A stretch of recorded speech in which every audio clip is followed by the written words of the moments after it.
بسم اللہ الرحمن الرحیم۔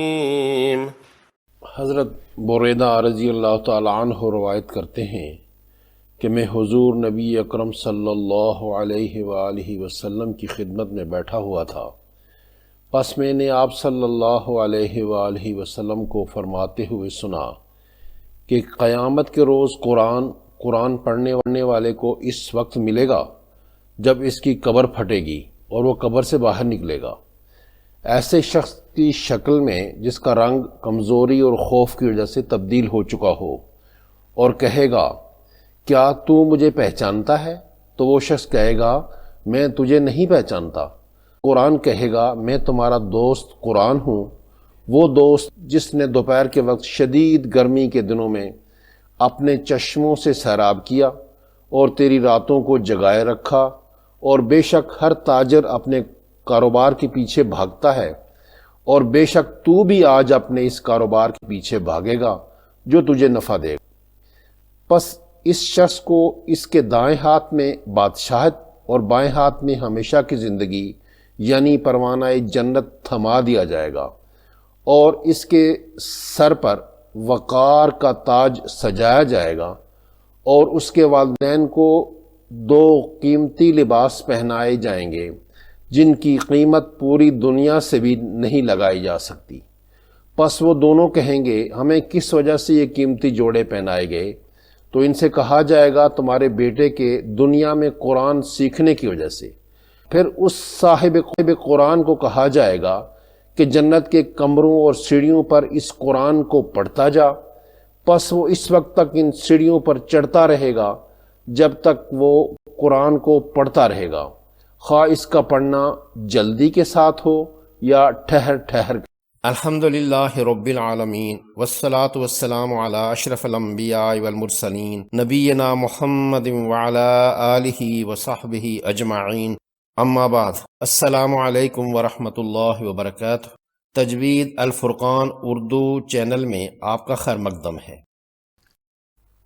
جمع حمزتین یعنی دو حمزہ کا اکٹھے آنے کے قواعد کے سلسلے کا تیسرا قاعدہ یا حکم ابدال ہے۔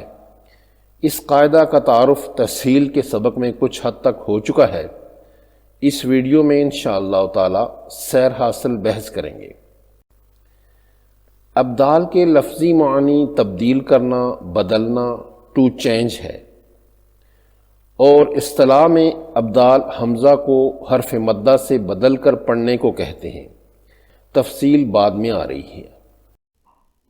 جب دو حمزہ ایک کلمہ میں اس طرح جمع ہوں کہ پہلا قطعی اور دوسرا وصلی ہو اور دونوں مفتوح یعنی زبر والے ہوں تو دوسرے کو الف سے بدلنا ابدال ہے، اور اگر دو حمزہ ایک کلمہ میں اس طرح اکٹھے ہوں کہ پہلا متحرک اور دوسرا ساکن ہو تو دوسرے حمزہ کو پہلے حمزہ کی حرکت یعنی زبر، زیر اور پیش کے مطابق حرف مدہ سے بدل دیا جاتا ہے۔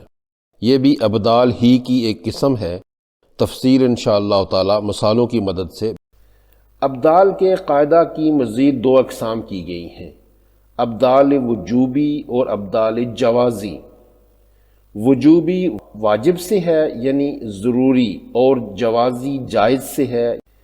ابدال وجوبی ابدال کا ایسا حکم ہے کہ یہ وہاں ہوگا جہاں بہرحال ابدال ہی کرنا ہوگا، اس کے علاوہ کسی دوسرے قاعدہ اور حکم کی گنجائش نہیں ہے۔ مثالیں آگے بیان ہو رہی ہیں۔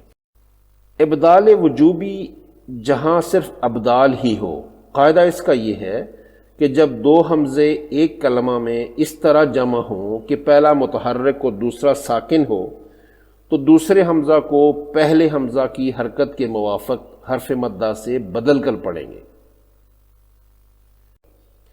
اگر پہلی حمزہ پر زبر ہو تو اس کا موافق حرف مدہ الف ہے، دوسری حمزہ کو الف سے بدلیں گے۔ اگر پہلی حمزہ پر پیش ہو تو اس کا موافق حرف مدہ واو ہے، دوسری حمزہ کو واو سے بدلیں گے۔ اور اگر پہلی حمزہ کے نیچے زیر ہو تو دوسری حمزہ کی جگہ یا پڑی جائے گی۔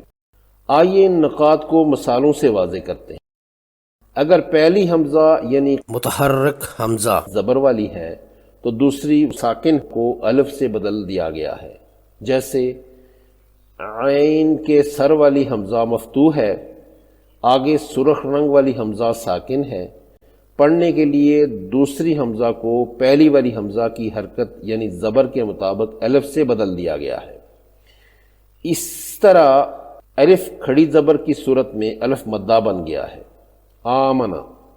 اسی طرح یہاں پہلی متحرک حمزہ مضموم ہے، اس پر پیش ہے، پیش کا موافق حرف مدہ واو ہے، اس لیے دوسری حمزہ کو واو میں تبدیل کرنے کے بعد اُتو کو اوتو پڑھیں گے۔